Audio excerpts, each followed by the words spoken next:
Drage občanke, spoštovani občani, en lep pozdrav tukaj iz sončne Kranjske Gore.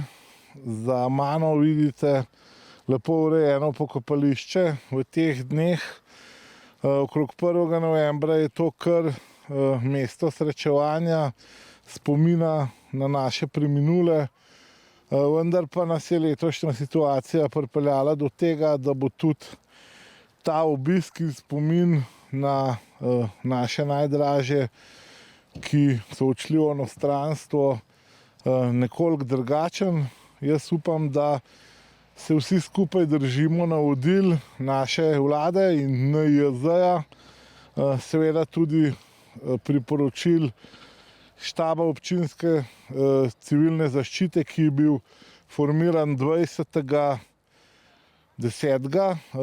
Vemo, da je vlada 19. oktobra uvedla spet epidemijo in da se moramo držati navodil, ki jih nam nalaga NIJZ in seveda tudi sama vlada.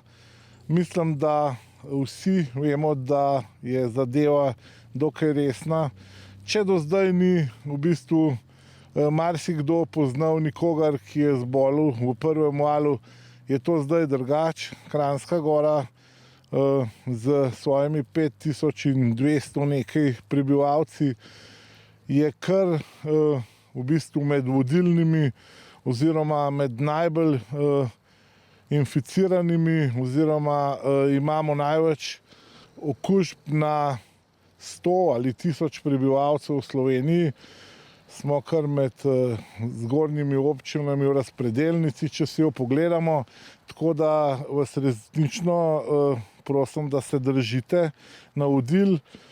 Tako kot ste se prvič res tukaj moram pohvaliti vse naše občane občine Kranjska Gora, da smo prvič to vzeli dokaj resno in tudi uspešno omejili prenos virusa. Tudi zdaj je, mislim, da naš štab civilne zaščite, seveda tudi medobčinsko redarstvo in policija s svojimi ukrepi in delovanjem na tisti zmerni poti.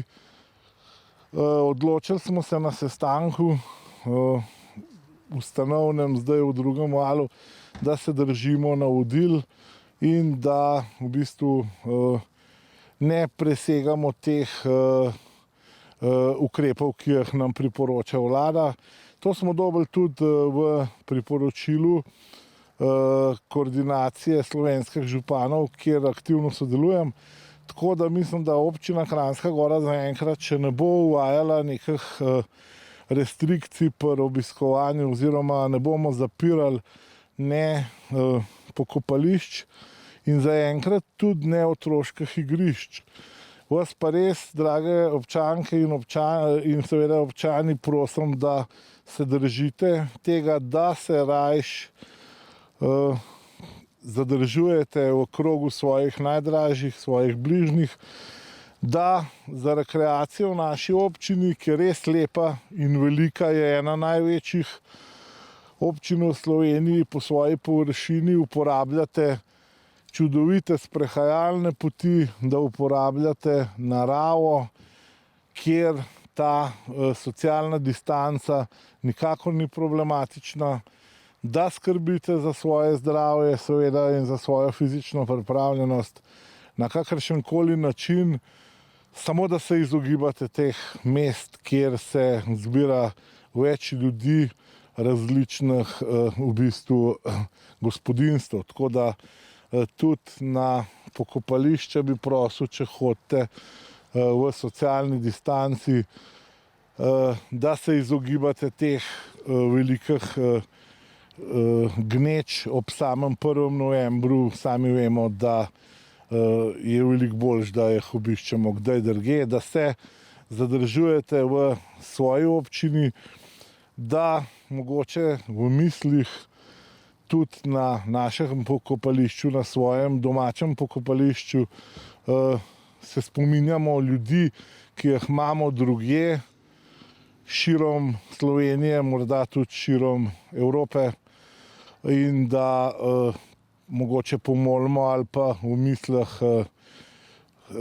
tisti moment smo z njimi.